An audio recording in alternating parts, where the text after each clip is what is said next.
Hello, everyone. This is Michelle Poirier from Natural Resources Canada. Thank you very much for joining us this afternoon for this webinar on a collaborative project to develop a national database model for ice jams. This particular webinar is taking place within the Federal Flood Mapping Guidelines Initiative. And as you already know, ice jams form an integral part of the Canadian winter landscape and also has a very significant impact on flood risk management. And today we have a guest speaker from the Emergency Geomatic Services team within the Canada Centre for Mapping and Earth Observation at NRCan. It is Simon Todchuk-Leclerc, who oversees emergency flood mapping and river ice monitoring by satellite imagery at the Canada Centre for Remote Sensing. And Simon will present to you this afternoon the Ice Jams Database Project, and he also seeks your cooperation to improve the proposed approach to developing this database. And I, again, welcome you all on behalf of the Federal Flood Mapping Committee and my manager, Paula McLeod. And I will now turn it over to Simon. Hi, everyone. Thank you for joining us today for this webinar on our presentation of our proposal for a national ice jam database. And so as Michelle said, I'm the lead operator for the operations or for the mapping of flood and monitoring of river ice in Canada here at the Canadian Centre for Mapping and Earth Observation. So what is it exactly that our office do? Well, we've been providing support for emergency response and during disasters since 2006, and we've been providing support for a different variety of hazards, but more than others, we've been working on floods and mapping floods and river ice. But we also have expertise in other areas where, for example, we are the host of the Federal Geospatial Platform, and that is integrated within the Open Canada portal, or the data portal for the Government of Canada, and it's linked to, for example, Open Maps. We also provide planning services and help out our clients in either acquiring RadarSat-2 imagery or even providing value-added products such as the flood polygons, for example. And the CCMAO also operates the ground segment of the RadarSat mission. That means the receiving station is essentially the satellite dish, right? That receive the data from the RadarSat mission, and we also host the archive of RadarSat.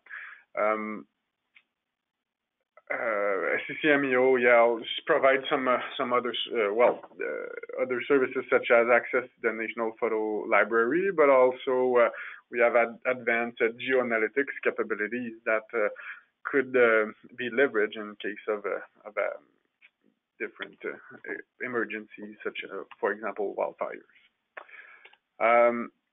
So now, what exactly is the link with the Federal Flood Mapping Guideline Series? Well, in this case, our team works on the flood mapping, operational flood mapping, but also, like I said, in terms of river ice monitoring. So the flood mapping guideline has the goal to basically create evergreen guidelines that will help advance the flood mapping activities in Canada. So, of course, the EGS are support and are, let's say, an integral part of that effort. And in the case of this ice jamming database, we hope and are aiming for integrating that national database model within that guideline series. So right now there are a few that already exist. There's a flood mapping framework and some guidelines on LiDAR acquisition. There's also a bibliography on best practices and some case studies on climate change. So in this case, the database would either be integrated as its own guideline or eventually as an index to some other guideline that are, let's say, in the works.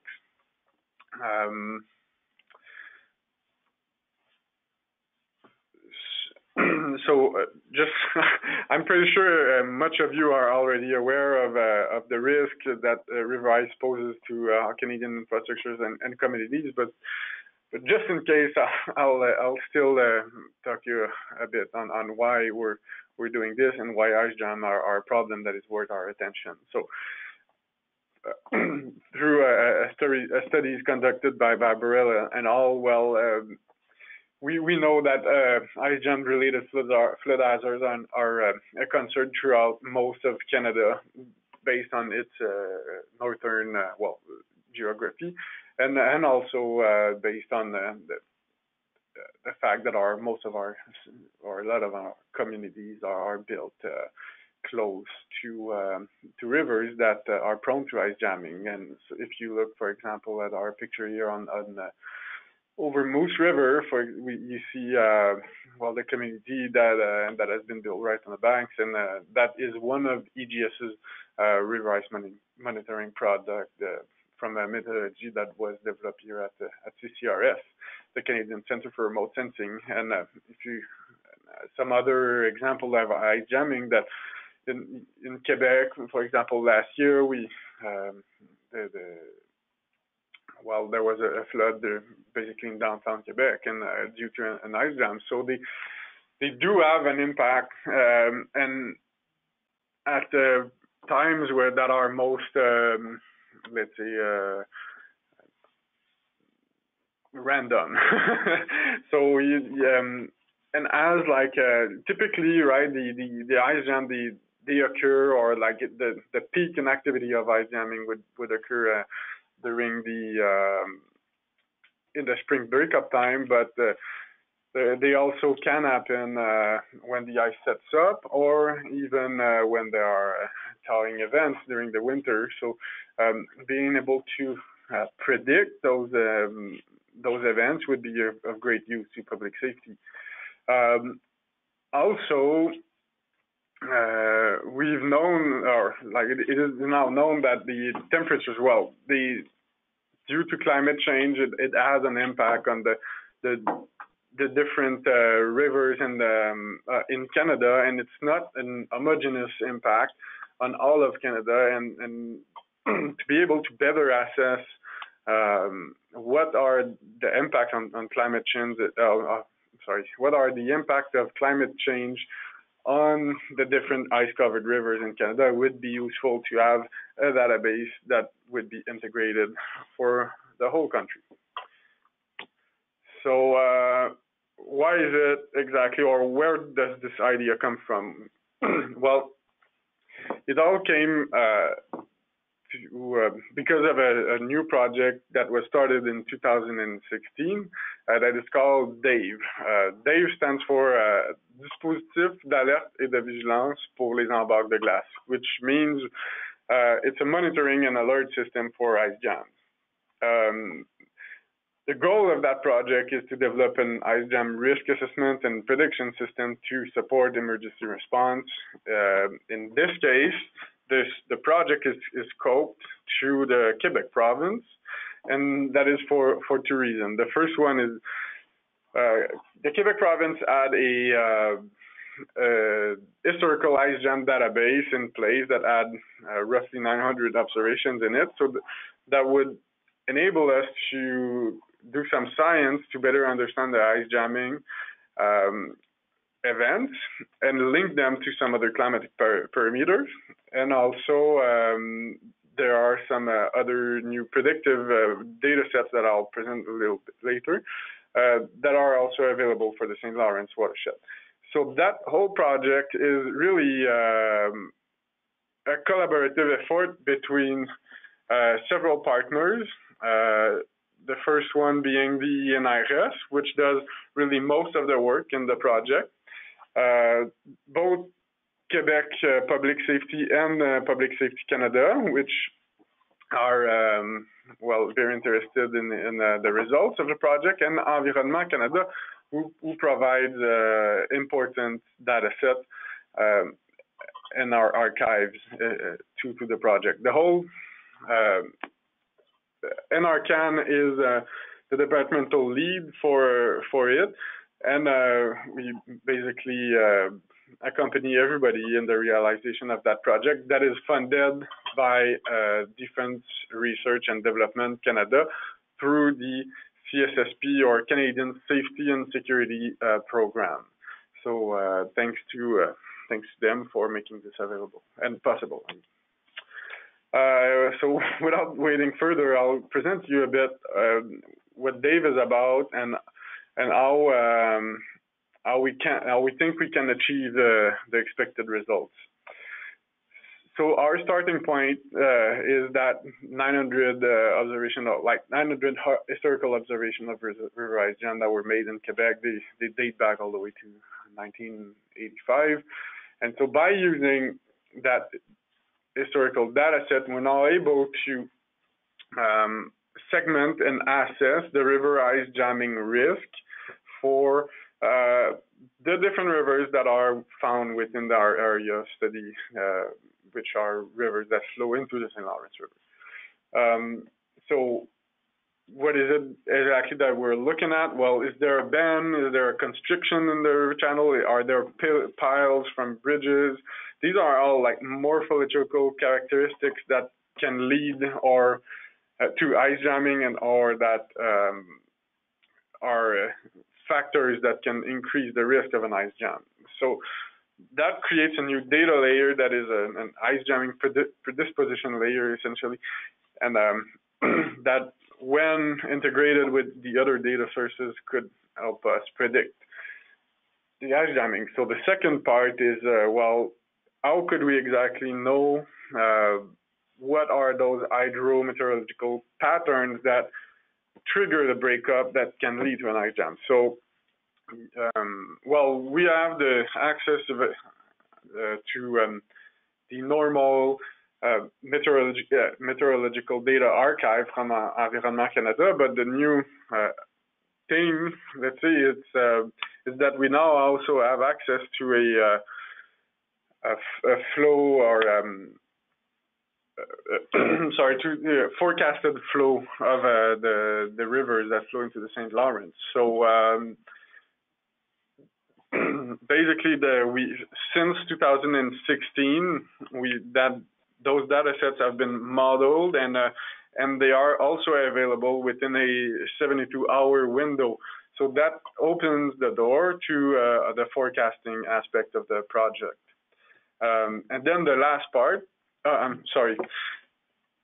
when you take all those meteorological data sets, and then we use the statistical analysis to try to identify what weather patterns can lead up to an ice jam, and then using the forecast, we can then use those patterns that have been identified to forecast the ice breakup. And then the last part, you got to know if there's ice or not on the rivers. So we're developing an observation framework for the project that leverages different sources of data. The first one, it's as was presented, is the satellite observation of our of river ice through different sensors, but mostly radar sat for now, and through some field work, for example, drone observation, for which we are developing a new observation methodology. And the last part would be a mobile app that would enable professionals in the field in the short term to go out and use the app, take pictures that are geolocated, and those are like in real time, if you have cell coverage, would be downlinked or linked to a database, and that enables you to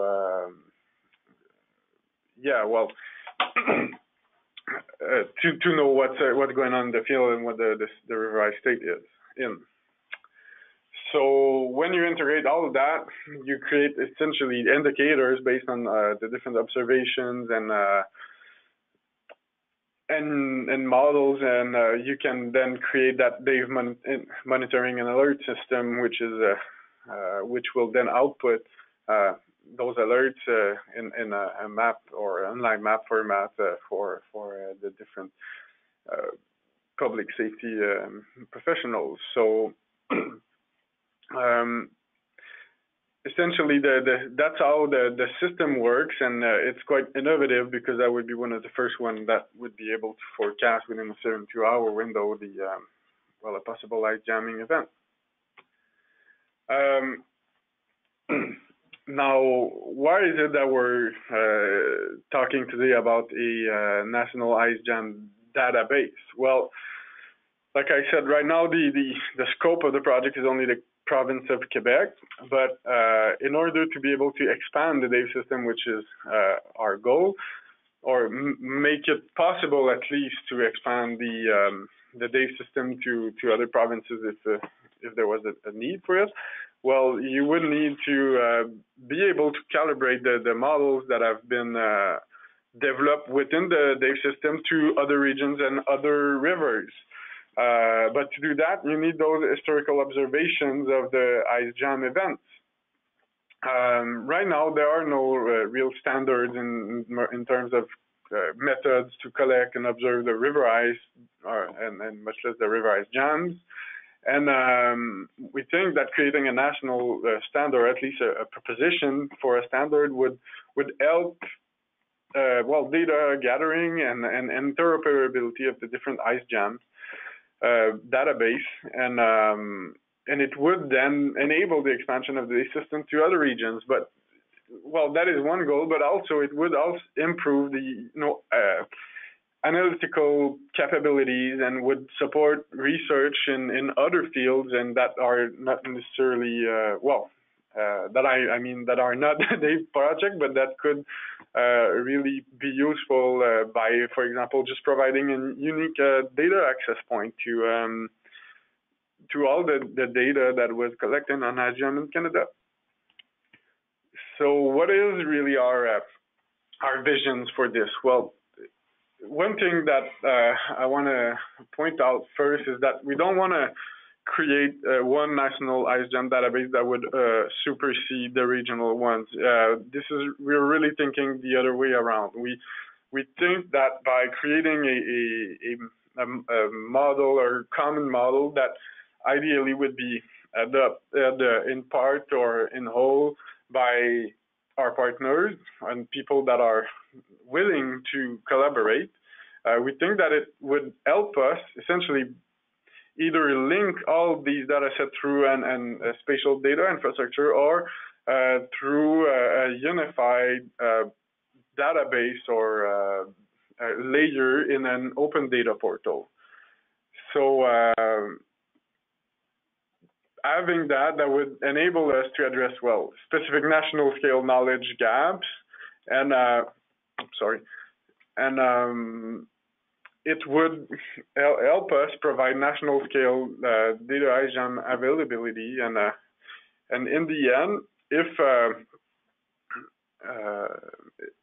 with the model we've proposed and with the different tools that are in place, we think that this project could help support real-time ice jam information gathering and help make better decisions and that are informed on by information that is up to date and accurate. So right now we are in phase 2, the consultation with subject matter experts, all of you. But before getting there, we've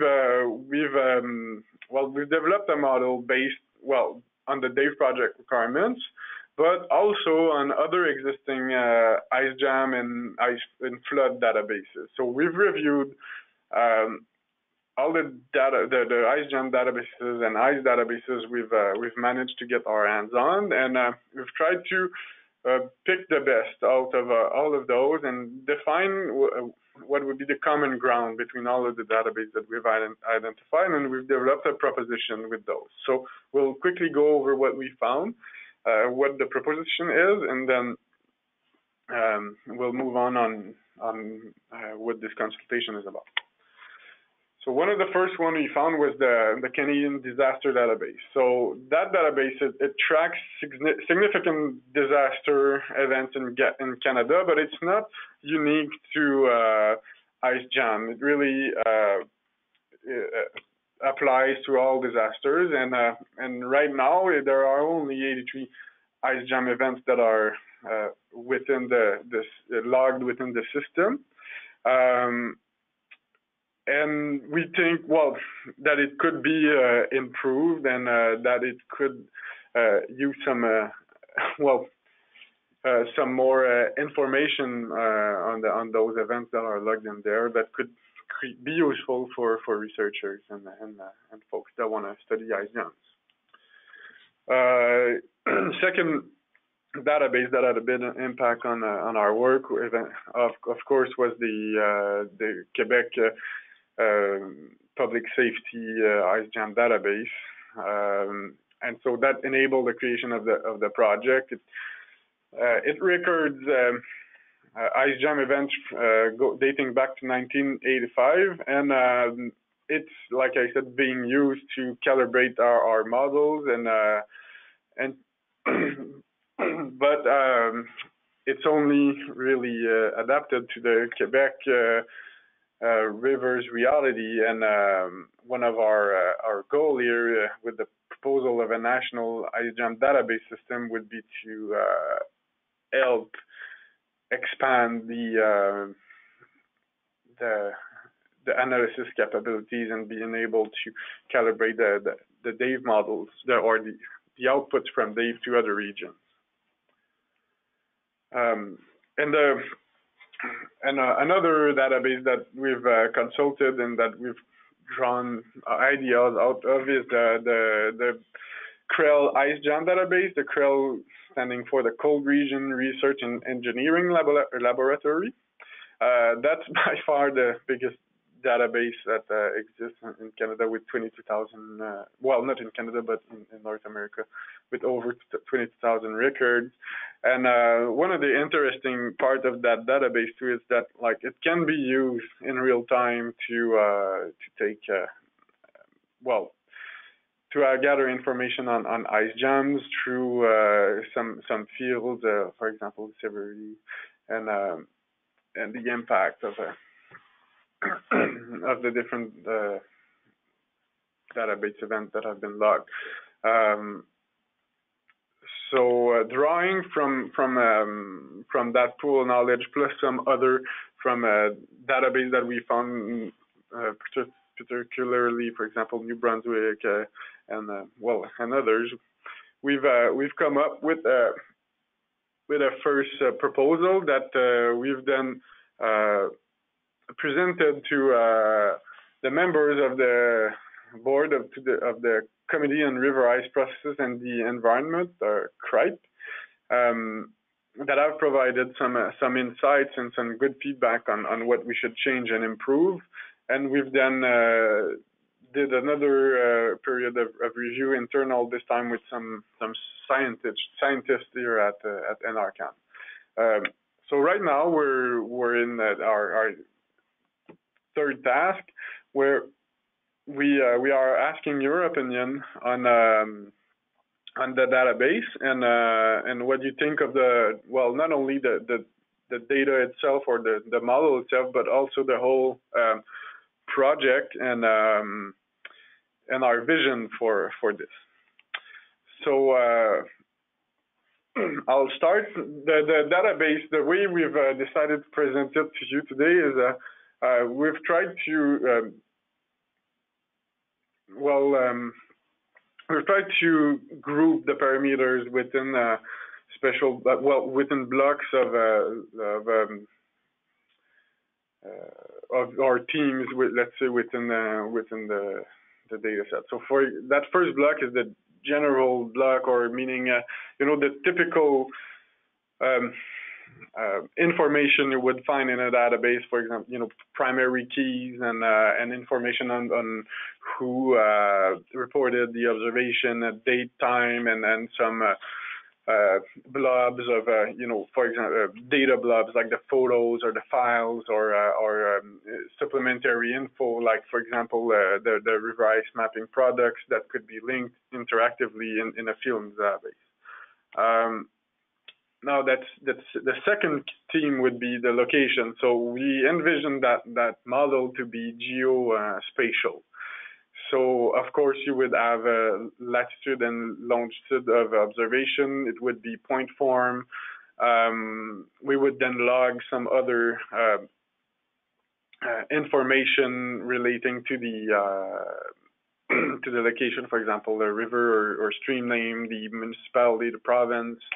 And then there are some other parameters that we envision could be auto-generated through the tool that would be used to input data in the database. So, for example, the hydrometric station and the hydro and the weather station code, and even maybe data from taken from those at the time of the observation, and the water basin code. So in this case,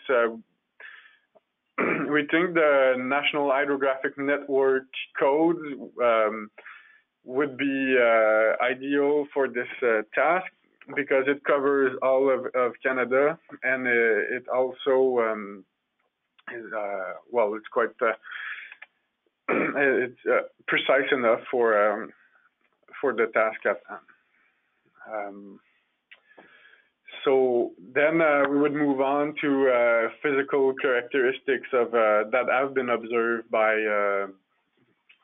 the user. So we're talking a bit more like quantitative measures here, or Boolean. So is the river regulated or not? Meaning, like, does it have a dam, and what would be the estimated ice jam length, and what would be the estimation of the user of the river ice thickness that composes the blocks of that are jamming in the river, and if known, for how long has this jam been existing. So these are not per se quantitative; they're more like estimation, and because we wouldn't want anybody to get an arm, so we're going and taking measures.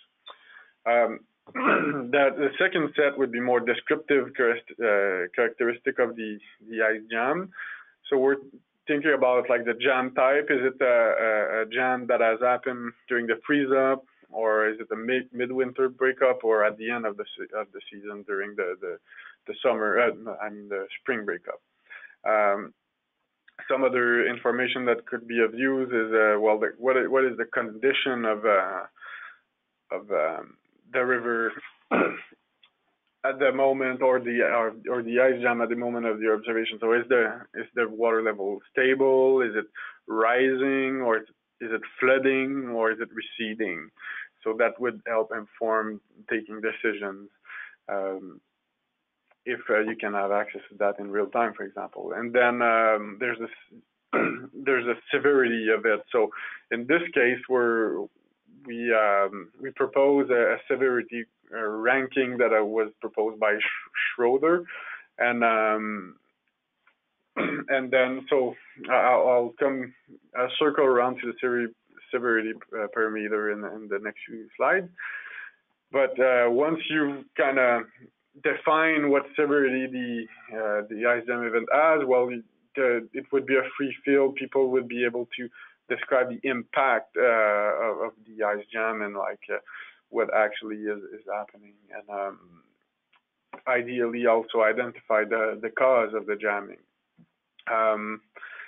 And then when the last field would be a general description of the jam, ideally with some guidelines to help steer observation of our users, but that would also be free form. So we think that the condition at the moment of the observation is quite important because it allows for the database to be used in real time. And you could also use that as a filter to query, for example, observations that are all related to the river rising stage or the flooding stage, for example. And then that kind of links to the impact. So we think that you could use this parameter again to identify events that have had serious impacts and maybe link them to some location or some other parameters or factors. But in the end, we think it would be possible to quite easily define or describe the impact of each event through the description of if a crop or some land flooding, but without major infrastructure in touch. It could be minor, but then if you have some serious or severe impact could be related to the amount of damage that was sustained by, let's say, a bridge getting torn apart by the ice, for example. And then our last parameter, again, would be free form, but we would ask people to, and our professionals to describe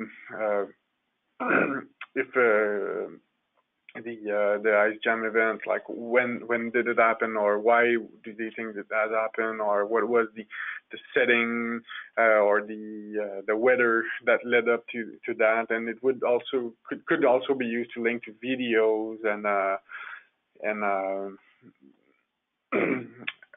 really anything. So now what is it that we would like you to help us with? Well, we have developed an online survey. You will receive a link to it right after this webinar, and it's composed of, essentially just a resume of what I've all told you, plus all the parameters and their description, and then a Google survey sheet with those 13 questions on them. So we've tried to help. Well, we have some questions that are about some parameters that we would like your opinion on, but really we would like your opinion on the whole project. And again, are there parameters you think that are missing, or some that you think are superfluous or shouldn't be there? And are there challenges for your organization in maybe trying to collaborate with us and other regions to make this national database happen? Anything that we can take into account when for the next phases of this project, if it's worth it for it to go forward. One direction. Okay, so one additional topic I'd like to address before finishing this presentation is our another project we've been working on at the Emergency Geomatics Service. So we've been working on a crowdsourced geographic information mobile app.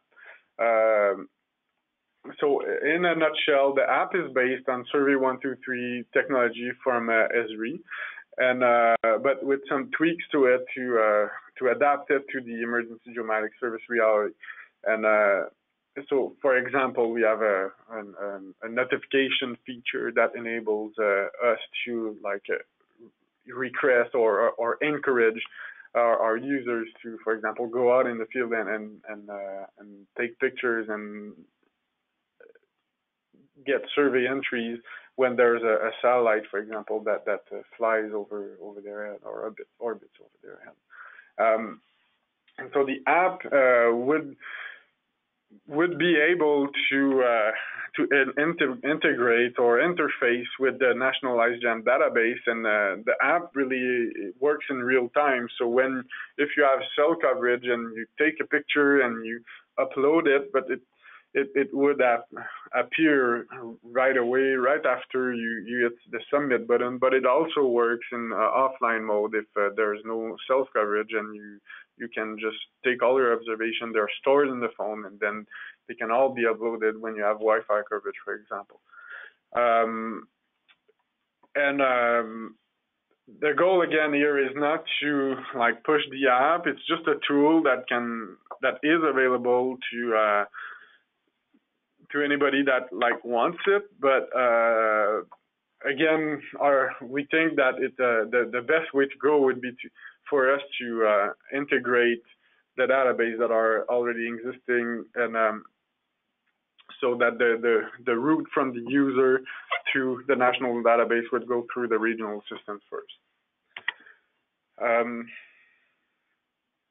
So one of the aspects we're also working on right now is that this app is moderated by our staff, and right now, if we ever go public or with it, well, it would be quite interesting to be able to do that moderation with for example, AI, artificial intelligence technologies. So right now, the workflow is it goes from the app. The data is imported into that RGS online framework. We have a moderation interface, and when the data has been looked at, it's then available to the users to see on an online map that's public, what has been observed by other users and basically everybody. So for what our final vision, let's say, for this is pretty much what I'll explain, but then we would want the final output to be available through Open Maps Canada, through the Open Geospatial Open Government Portal. And they would be available through, the standard web mapping services such as WMS and REST, for example, and others. It's an iterative process, and we're learning along the way. So we envision to feature extraction for the images. So we hope that we'll be able to gather some information or classification of the river ice that has been observed by the user, and so we could integrate that eventually in the model too. So that was really all I had to present to you today. And now I hope you will take the time to go and fill out our online survey. Like I said, you will receive a link to the online survey after this presentation, but I would like to thank you, everybody, very much to have assisted to our presentation, and if you could please reply before December 21st, it would be great. Great. Thank you, Simon. Thank you very much for your presentation. It is greatly appreciated. Thanks for sharing it with us today through this webinar. To the participants, if you have any questions at this time, we would ask that you please share them with us via the questions panel in the webinar app on your computer, and then Simon will be happy to answer them in real time. I don't know if we do have any questions at the moment.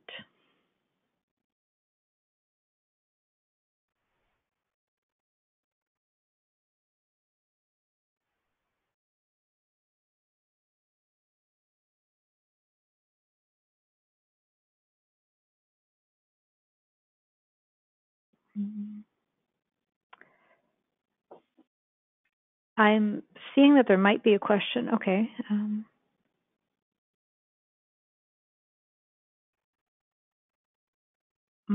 I don't know, Simon, if you can read the question properly, but my display is really not great. Yeah, and I'm not. I can see it. Okay, go ahead. Okay, so the question is, can you please comment on the success rate of forecasting ice jam flooding by the use of environmental data prior to the potential ice jam flooding? And as an added note, it's that it's still ice jamming location severity and whether it leads to a flooding is still to some extent random. And so yes, actually right now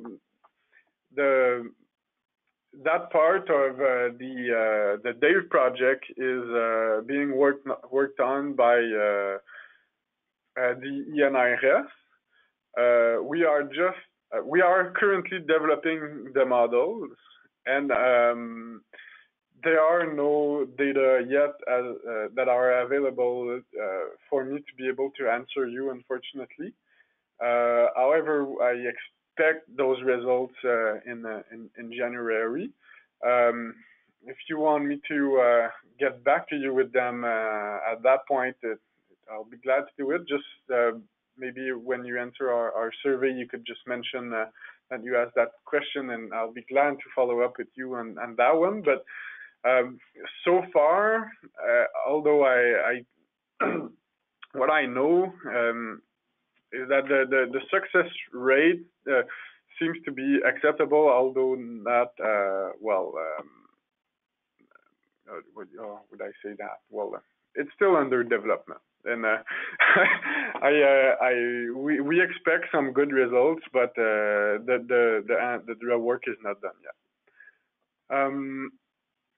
Is the indicator already developed or yet to be developed? That's another question I've got. So the indicator is yet to be developed. So as of now, the state of the project is that we have the predisposition risk from morphological parameters layer. That one is done, and the success rate depends on the river really, but it ranges from 50% to 80%. In terms of linkages to the hydrometeorological model, like I said, these results are yet to become available. And once we have all the parameters ready, we will be able to then develop the indicators.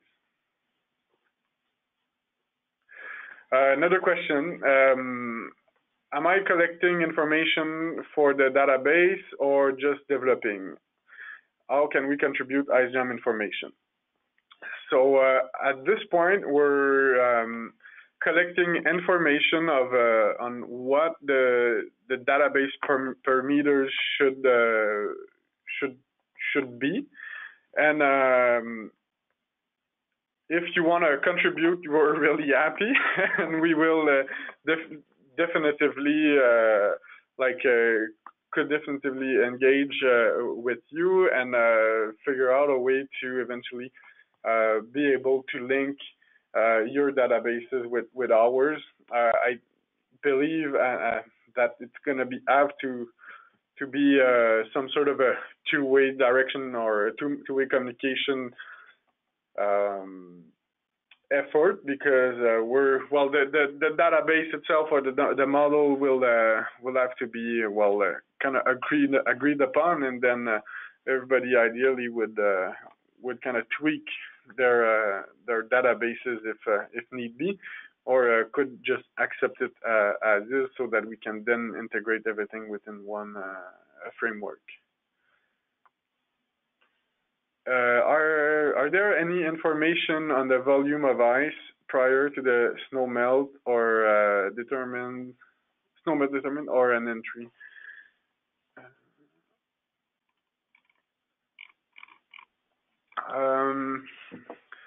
Aside from the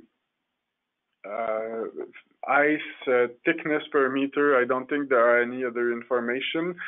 We had envisioned a parameter where we would ask our users to estimate the height of the pileup or the shear wall. So if you think that would be of help, maybe you could indicate that in your survey entries. Or if you think that, or any other really parameter that could help determine the volume of ice. Okay, what are the different remote sensing methodologies planned or decided to use? So in the case of the database, really, it's kind of a technology agnostic. It's as long as an observation is done using any methodology, an entry in the database could be made. But here at the Canada Centre for Mapping and Earth Observation, we have let's say one methodology in operation, and it uses RadarSat-2. We are developing new methodologies to adapt to the RadarSat constellation mission, and there are some other methods trying to leverage a MODIS optical imagery to identify the presence or the absence of ice on rivers, but we're not quite able to identify the ice jamming events per se. So, like I said, the goal here is really to develop a kind of a standard set of observation parameters, and then everybody in its own organization can use any method they want to feed data in the database and host their own version of it if they want, or they can through the app or through other means start gathering data and put data in either their own version or the national version of the database.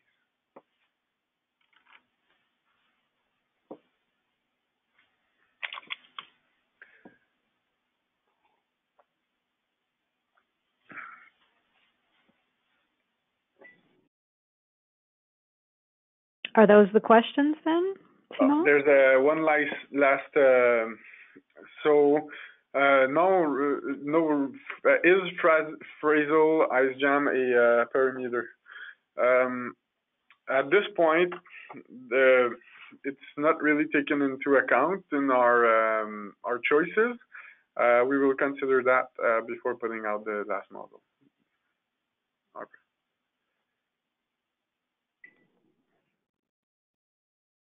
Okay, great. Thank you very much for all the great questions. This webinar was facilitated today by the Canadian Water Resources Association, and it is being recorded. Therefore, will also be available for you to revisit if you wish. It'll be posted on the CWRA website in the coming weeks. In the meantime, I will be sending you an email very shortly with the information regarding the request for your participation in the consultation survey, which of course is entirely voluntary. And the email will contain the link to the online questionnaire that Simon mentioned.